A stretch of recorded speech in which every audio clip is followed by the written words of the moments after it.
오늘 아침 일라디오. 안녕하십니까. 오늘 아침 일라디오 아나운서 오승원입니다.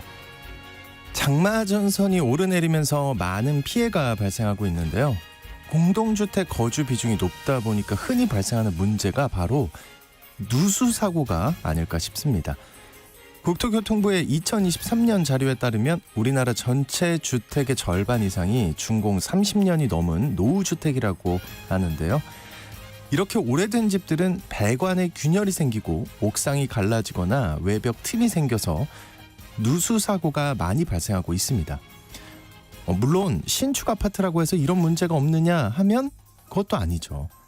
지난 1, 2년간 건설사 부실 시공으로 지은 주택에서도 누수 피해가 많이 발생하고 있다는데요.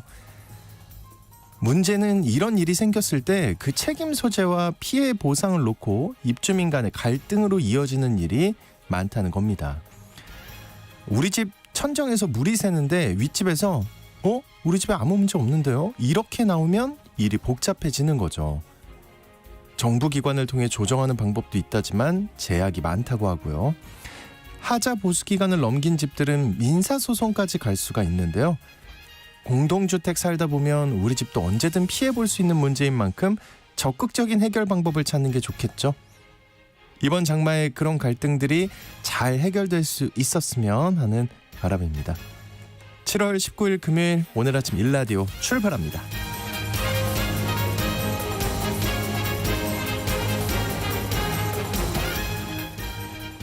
오늘 아침 일라디오 이 시간은 물론 KBS 일라디오의 모든 프로그램은 유튜브 KBS 일라디오 공식 채널이나 모바일 콩 어플리케이션을 통해 실시간으로 함께 하실 수 있습니다.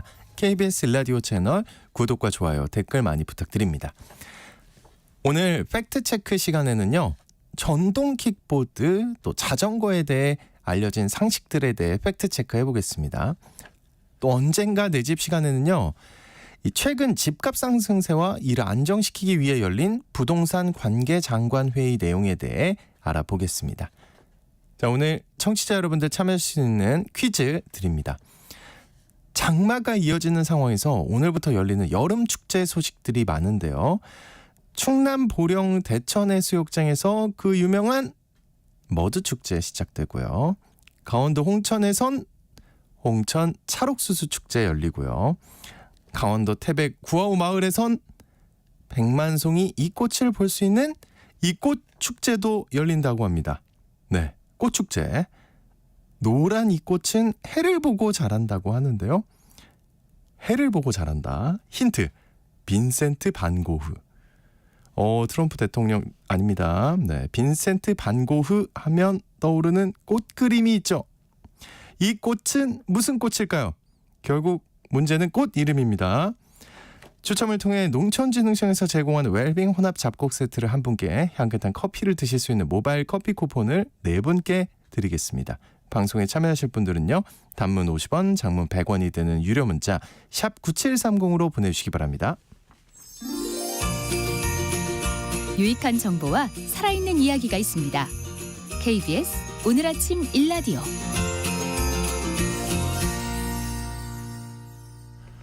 이 정보가 사실인지 혼란스러운 내용을 바로잡아보는 팩트연구소 시간입니다. 팩트체커 선정수님과 함께합니다. 안녕하십니까? 네, 안녕하세요. 네, 오늘은 전동 킥보드 그리고 자전거에 대한 팩트체크를 준비하셨는데 이 전동 킥보드와 관련해서 큰 사고 소식이 전해졌다고요? 네, 지난 16일 전해진 소식인데요. 지난달 8일 경기도 고양시 일산 호수공원에서 60대 남편 A씨와 아내 B씨가 뒤에서 달려온 전동 킥보드에 치여 의식을 잃고 병원으로 옮겨졌지만 사고 9일 만에 아내 B씨가 숨졌다고 합니다. 남편 A씨는 여전히 치료 중이고요. 부부를 들이받은 전동 킥보드에는 고교생 2명이 타고 있었는데요. 이들은 자전거를 피하려다가 사고가 났다. 이렇게 주장하는 걸로 전해졌습니다. 학생들은 헬멧도 착용하지 않은 채 2명이 킥보드 한 대에 탔다고 합니다. 이거 정말 어처구니가 없는 사고인데요. 그 전동 킥보드와 관련한 사고가 계속 나오는 것 같아요. 일단 관련 현황부터 짚어주시죠. 도로교통공단이 집계한 통계 자료를 살펴봤는데요. 전동 킥보드 등 개인형 이동장치 사고 건수는 해마다 꾸준히 늘어났습니다. 2017년 117건이었던 사고 건수는 2020년 897건, 2021년에는 1735건, 2022년에는 2386건으로 늘어나서 6년 만에 20배 이상 늘었습니다. 최근 3년 동안 5,018건의 사고가 발생해 55명이 숨지고 5,570명이 다쳤습니다. 특히 날이 따뜻해져서 야외 활동이 늘어나는 봄철에 사고가 급증하는 걸로 나타났고요. 가해자 연령별로는 2022년 기준 19세 이하가 1,032건으로 가장 많았고 전체의 43.2%를 차지했습니다. 그 다음으로 20대가 678건이었고요. 20대 이하가 전체 개인형 이동장치 사고에서 차지하는 비중은 71.6%를 차지했습니다. 이 전동 킥보드를 비롯한 개인형 이동장치는 아무래도 젊은이들이 많이 타는 것이기도 하고 네. 젊은이들이 상대적으로 위험 성향이 높기 때문인 것으로 보입니다. 이번 사고를 통해서 잘못 알려진 전동 킥보드와 관련된 상식 어떤 걸 짚어볼 수 있나요? 이번 사고를 통해서 여러 가지 문제점이 노출됐는데요. 첫 번째로 사고 가해자들은 전동 킥보드 탑승 정원을 어겼습니다. 길거리에서 전동 킥보드에 2명이 타고 다니는 모습을 심심찮게 볼 수 있는데요. 네. 때로는 저는 3명이 타는 경우도 보긴 했습니다만 네. 도로교통법은 전동 킥보드의 정원은 1명으로 규정을 하고 있습니다. 승차 정원을 초과해서 동승자를 태우고 개인형 이동장치를 운전하는 행위는 범칙금 4만 원 부과 대상입니다. 그리고 안전장구 착용 의무도 위반했는데요. 도로교통법 50조 4항은 자전거 등의 운전자는 자전거 도로 및 도로법에 따른 도로를 운전할 때는 행정안전부령으로 정하는 인명보호장구를 착용해야 하며 동승자에게도 이를 착용하도록 해야 한다. 이렇게 정합니다. 여기서 자전거 등은 자전거와 개인형 이동장치를 말하고요. 행정안전부령으로 정하는 인명보호장구란 승차용 안전모, 즉 헬멧을 의미합니다. 네. 개인형 이동장치인 전동 킥보드를 탈 때 헬멧을 착용하지 않으면 범칙금 2만 원을 내도록 규정하고 있습니다. 일부 언론이 공원에서 전동 킥보드 운행이 불법이다 이렇게 보도했는데 사실인가요? 네, 사실입니다. 도시공원 및 녹지 등에 관한 법률 그리고 하위 법령에 따르면 도시공원과 녹지에서 동력장치를 이용해서 차도 외의 장소에 출입하는 행위가 금지됩니다.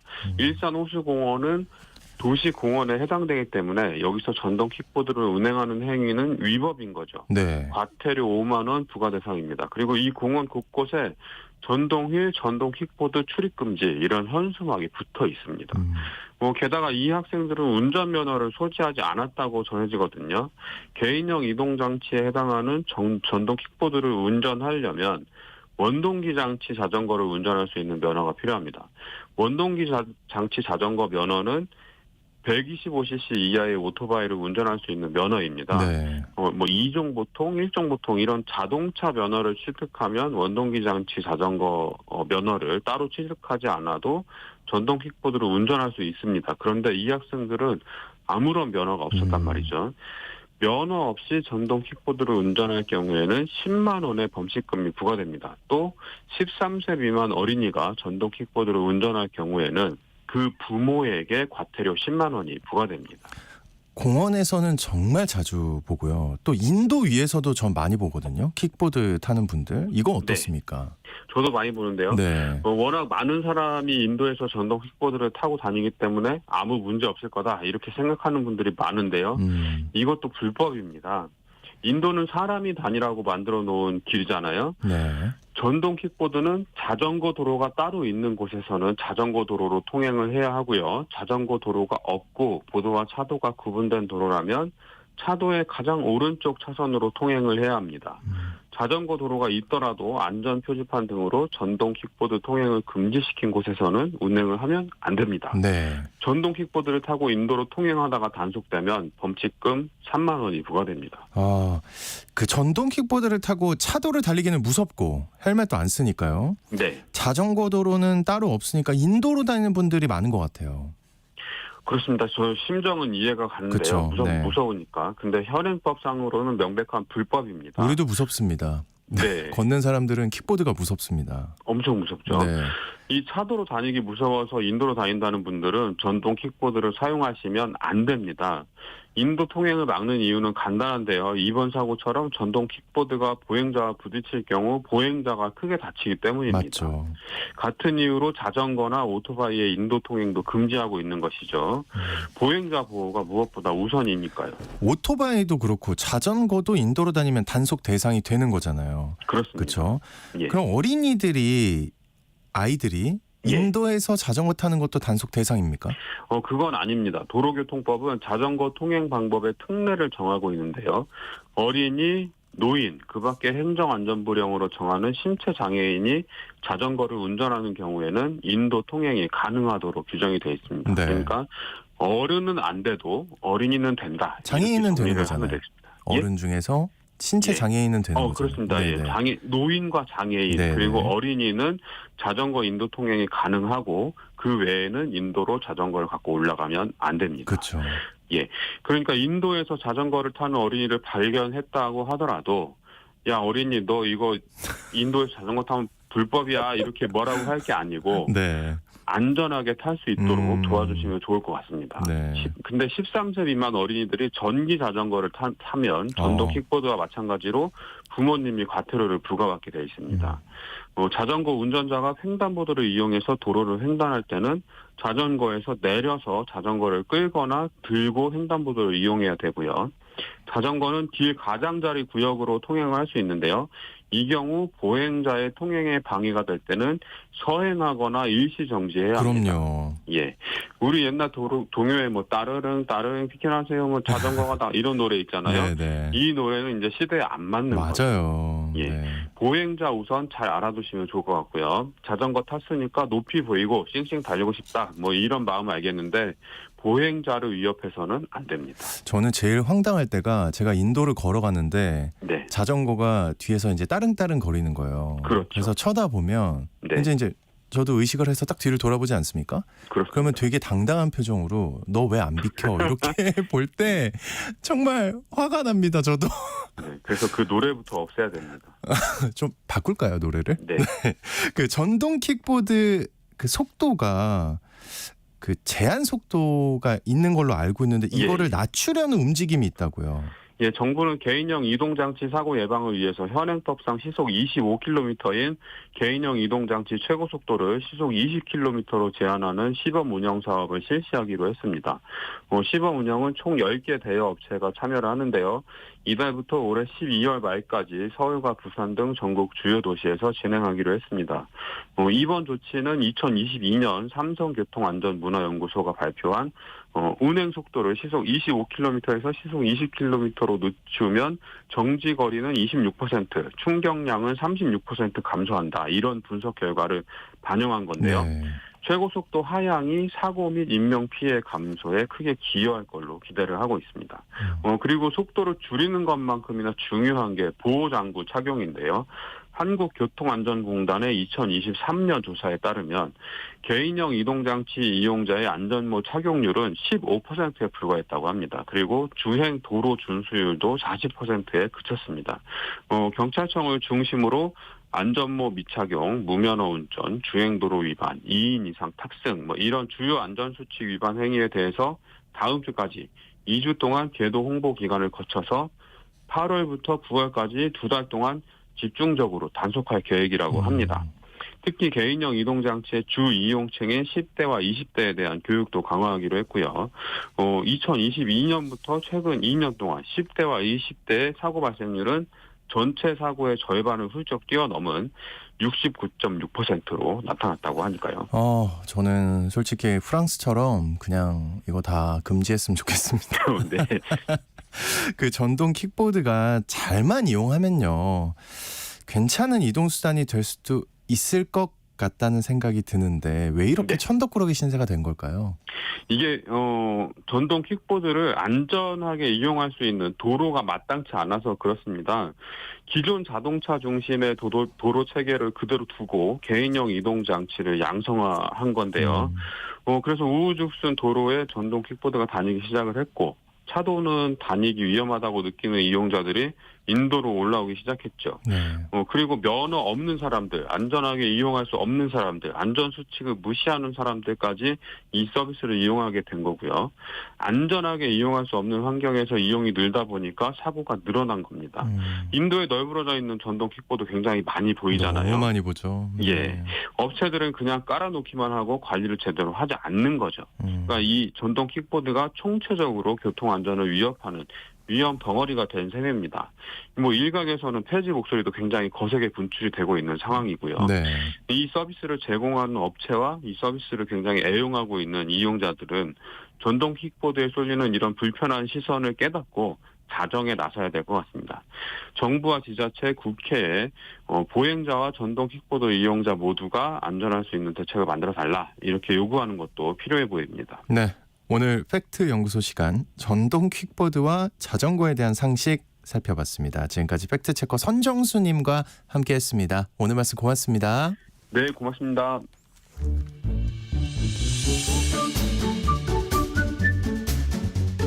아침을 여는 기분 좋은 습관.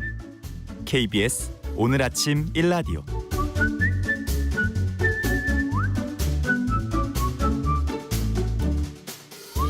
주택시장의 기본 상식과 이슈를 살펴보는 언젠가 내 집 시간입니다. 최근 서울 수도권의 집값이 가파르게 상승하고 있고 가계 대출도 폭증하고 있는데요. 이런 심상치 않은 상황에서 정부가 어제 10개월 만에 부동산 관계장관 회의를 개최했습니다. 그 최근의 시장 분위기 업데이트 해보고요. 정부의 대응책에 대해서도 살펴보겠습니다. 커넥티드 그라운드의 최상욱 대표님 나와주셨습니다. 어서 오십시오. 네, 안녕하세요. 최상욱입니다. 네, 오늘 집값이 제일 쌉니다. 요즘 시장 분위기가 이렇다면서요. 서울 및 수도권에서는 5월 중순부터 좀 상승세가 가파르게 나타나고 있습니다. 특히 서울시에서. 네.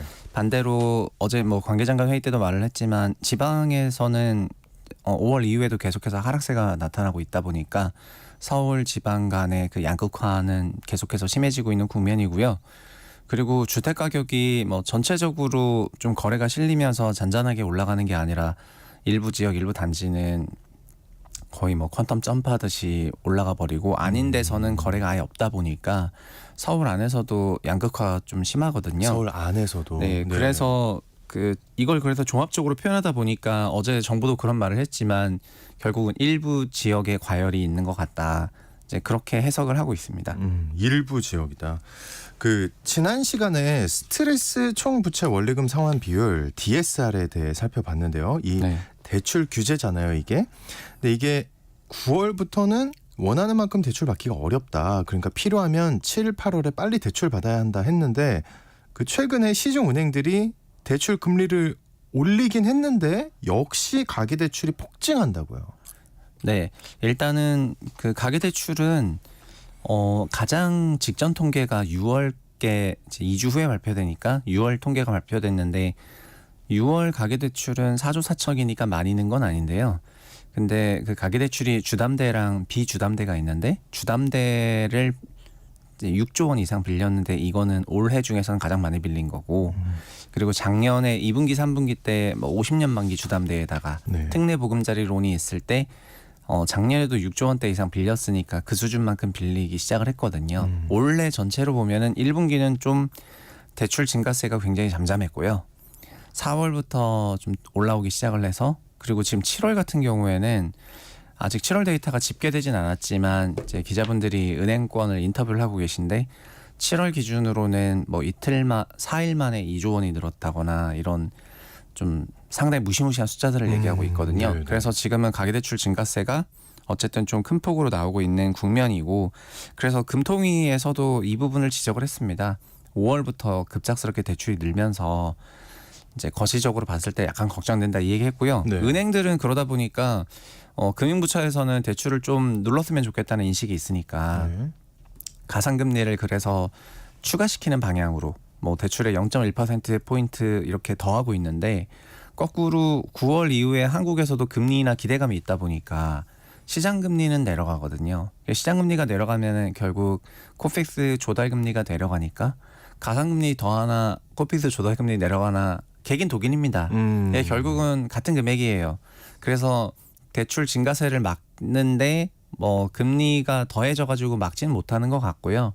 지금 시장 과열 원인은 전반적으로 약 뭐 세 가지인데 저희가 계속 얘기했던 서울이 비아파트 비중이 가장 많은 도시인데 비아파트 전세 기피 현상이 2년 넘게 이루어지고 있고 특히 22년 10월부터 역전세가 급격히 커졌으니까 그로부터 2년 지나는 올해 말까지는 이런 역전세 그러니까 전세 기피 현상에 따른 임대차의 월세화 이게 계속해서 이어질 거라고 생각해서 올해까지 열려 있는 거가 있고요.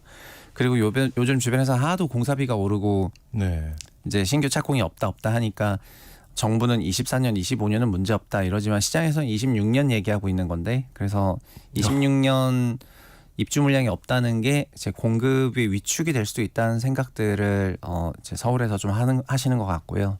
그리고 세 번째가 유동성이거든요. 이제 결국 주담대 금리가 낮고 어쨌든 22년, 23년 대비해서는 시장 금리 내려왔고 그리고 지금은 좀 다소 높은 편이지만 정부 표현대로 그치만 9월 그 이후를 보면은 기준금리 좀 내려오면은 지금도 조금 부담이지만 시장금리도 같이 더 따라 내려갈 수도 있지 않냐 이런 생각이니까 전반적으로 뭐 거시적인 여건이나 수급 상황상으로 봤을 때는 딱히 악재가 없다는 인식인데 여기 하나가 더 있다면은 제가 5월 중순부터 튀었다고 말씀을 드렸는데 5월 중순부터 이제 정부, 여당, 야당 세 가지 주체를 봤을 때 야당에서도 부동산에 대한 규제 완화 스탠스를 보였으니까요.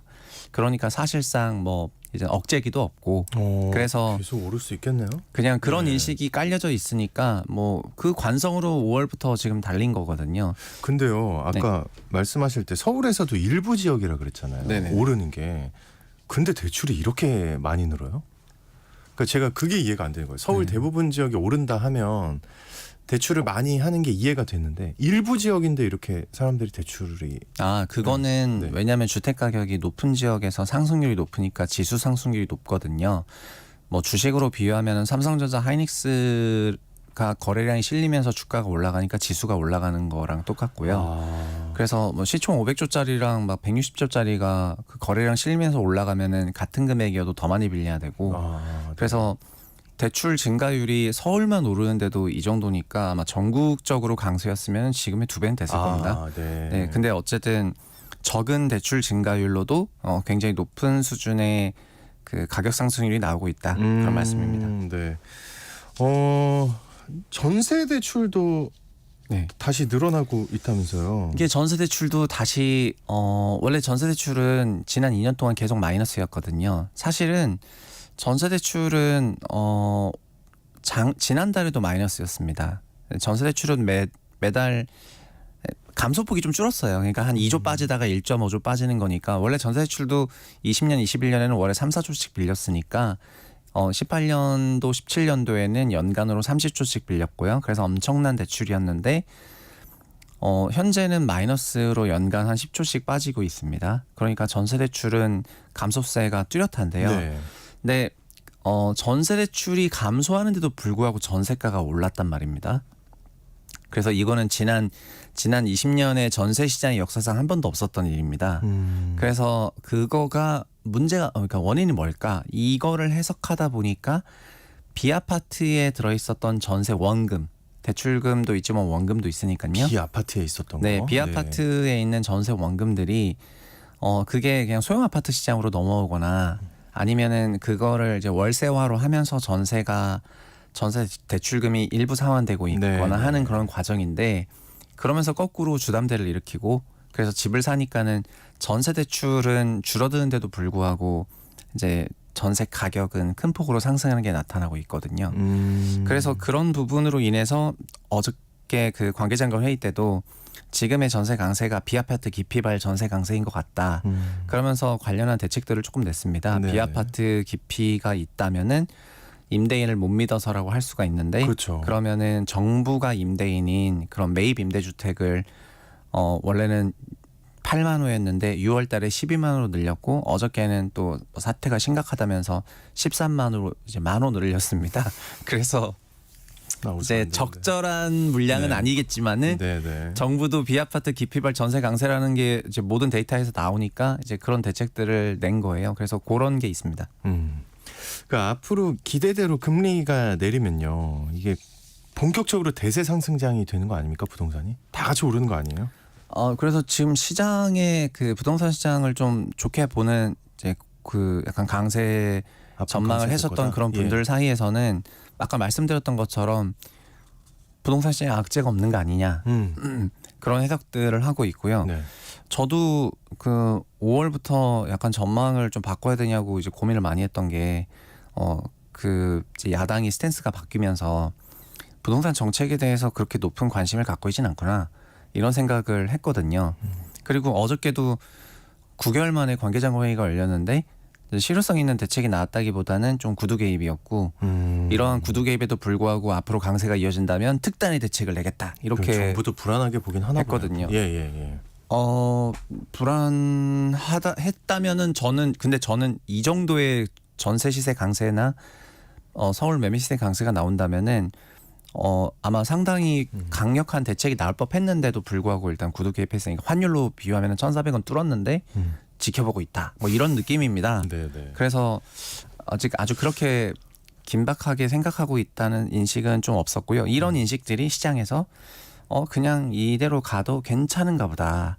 이런 안도감을 주고 있고 그게 5월 중순부터 좀 안도랠리가 나왔던 가장 큰 원인인 것 같습니다. 근데 이제 이 금리 인하가 될 거라는 기대가 네. 있잖아요. 시장에서. 네네, 있죠. 그렇죠. 근데 그게 미국에서부터 시작되는 거 아닙니까? 금리 인하가? 네, 일단 우리나라 금리도 3분의 2 정도는 미국 영향을 받는다. 3분의 2. 예. 네, 그게 컨센서스입니다. 3분의 1은 한국 영향을 받는다 이런 거고요. 먼저 3분의 1은 국내상만 얘기하면은 6월 소비자 물가지수가 내렸기 때문에 그래서 물가지수를 베이스로 생각한다면은 금리를 내릴 수도 있겠다라는 생각을 할 수가 있는데 7월 금토일 통방문에는 드디어 주택 가격 얘기가 실렸습니다. 그래서 금리를 내려서 주택 가격으로 유동성이 가는 위험이 있을 수가 있으니까 그래서 주택 가격을 의식한다는 얘기를 했걸랑요.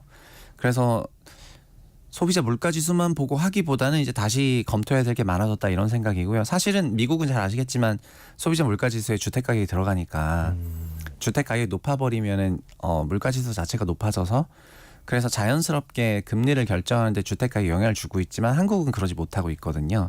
그러니까 그거를 그냥 자체적으로 그렇게 해석을 하신 것 같고 미국 상황만 말씀드리면은 미국은 어쨌든 주말 사건 이후로 트럼프가 유력해지면서 트럼프나 부통령인 그 제이디 벤스 둘 다 원하는 부분이지만은 그리고 재무부 장관 후보가 많은데 뭐 어저께는 제레미 다이먼이라고 했다가 이제 그저께는 뭐 스캇 베센트라고 했다가 또 그전에는 뭐 라이트하이저라고 했다가 아무튼 재무부 장관 후보가 굉장히 많지만 그 재무부 장관들이 일관되게 얘기하는 거는 바이든 행정부 때는 재정 지출이 너무 컸고 그래서 트럼프 행정부는 재정 지출을 별로 할 생각이 없고 감세는 이을 거기 때문에 재정이 적자가 될 건데 그거는 이민을 막고 서비스 임금을 높여놓으면은 지금 미국인들 중에서 일 안 하는 사람도 많으니까 일자리로 올 것이고 그걸 통해 가지고 커버하겠다는 생각이고 그러니까 10%나 최대 적성국의 60% 관세를 때려서 자국 내 경제를 살리면은 괜찮을 수도 있다는 그런 생각이 깔려 있고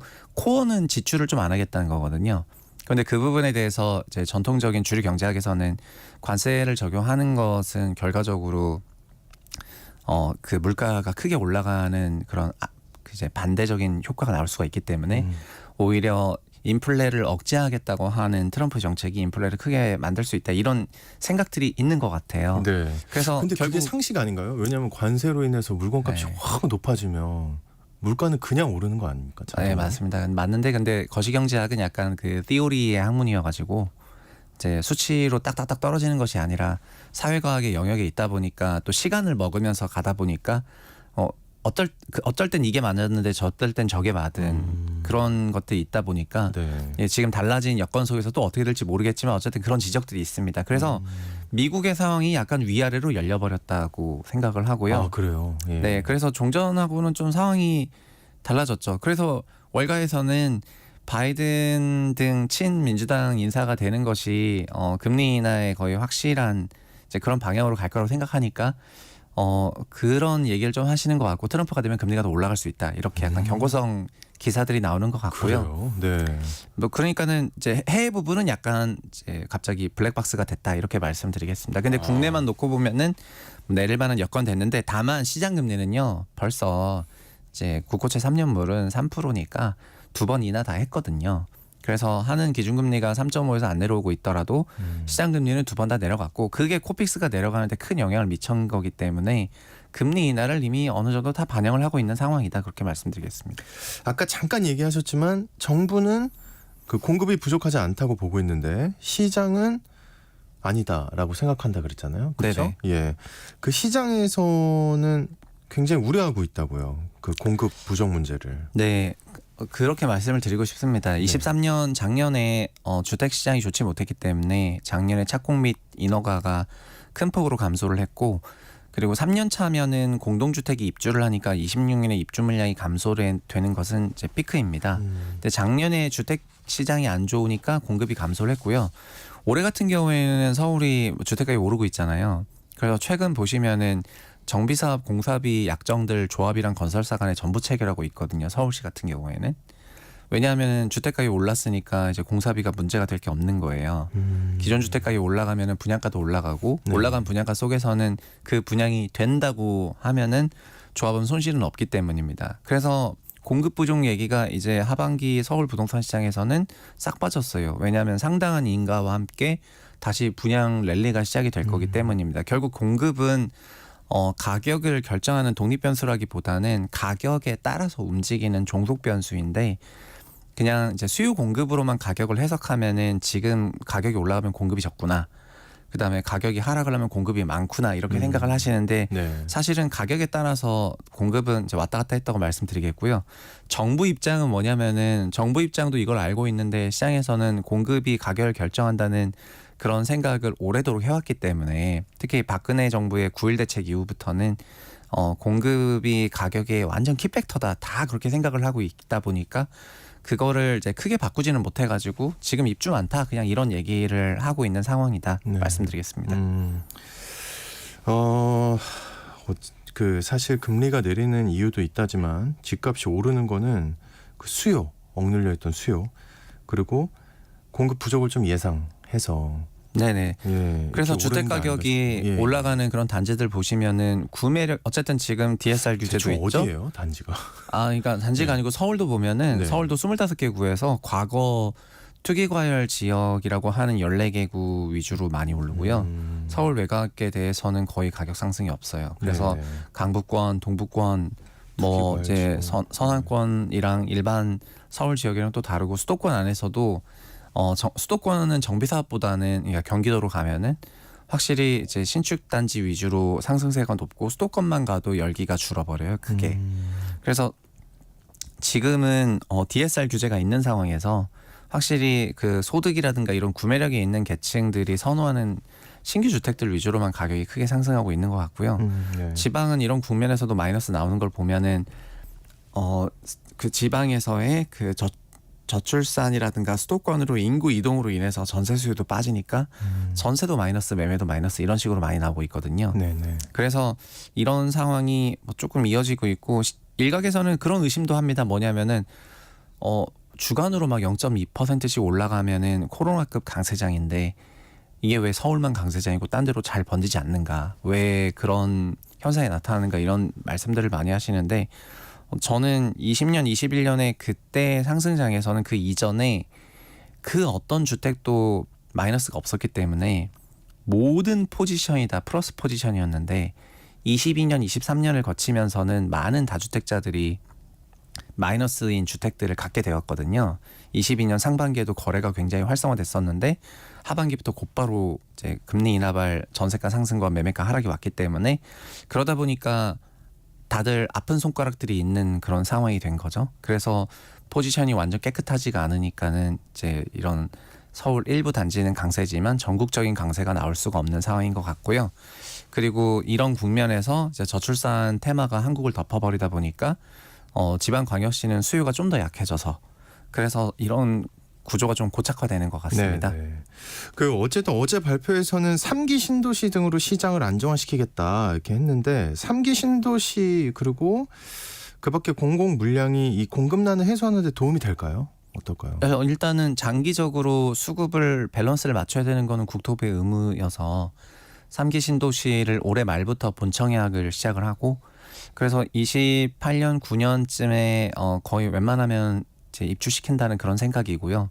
그렇다면은 20년대 말 기준으로 어느 정도의 그 공급 밸런스 맞출 수 있을 것 같습니다.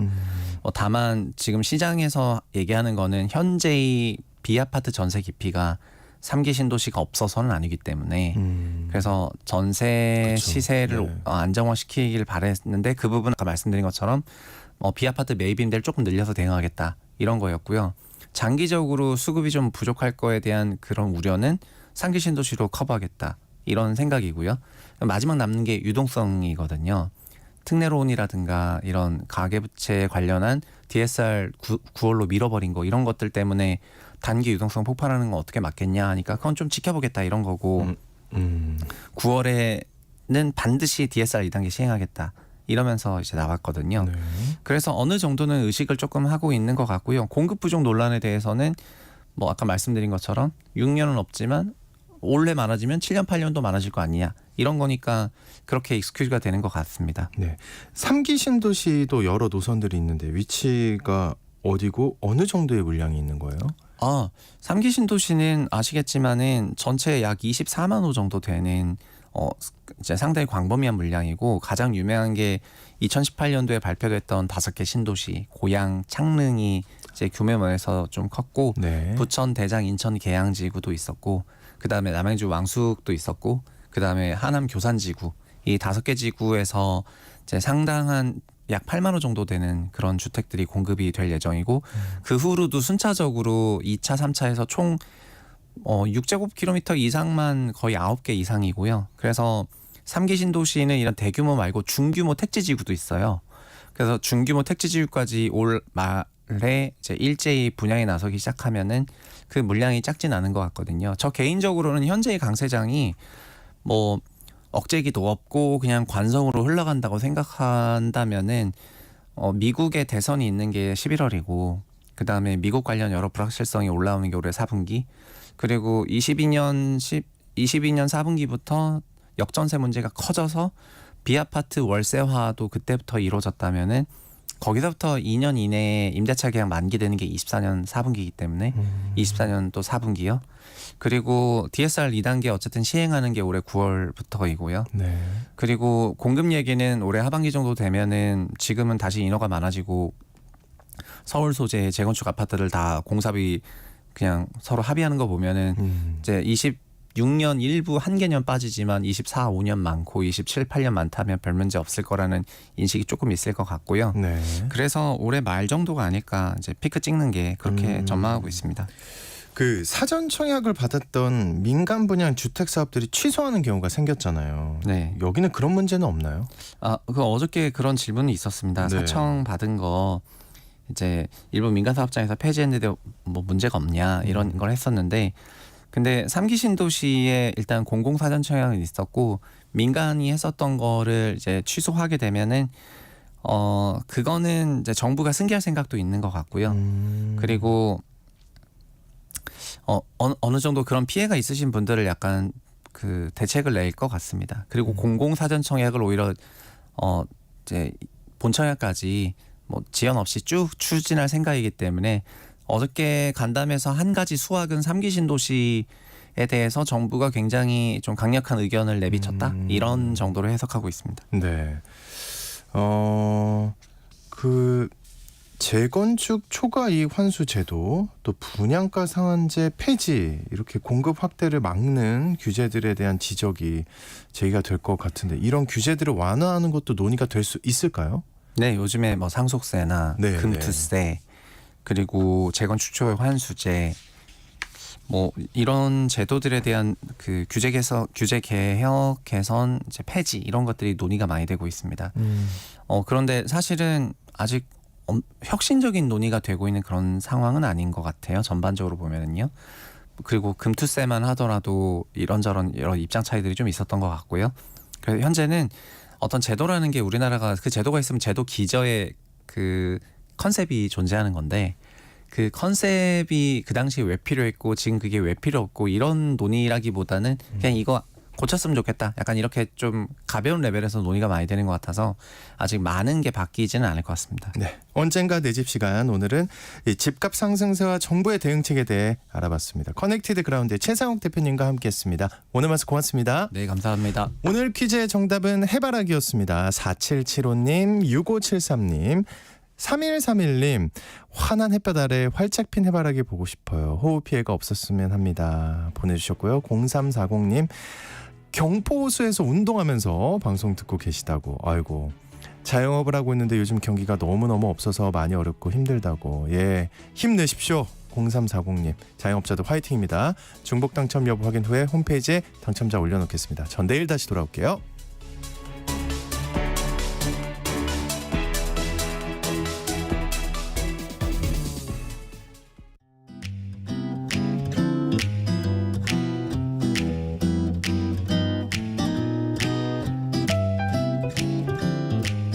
안녕하세요.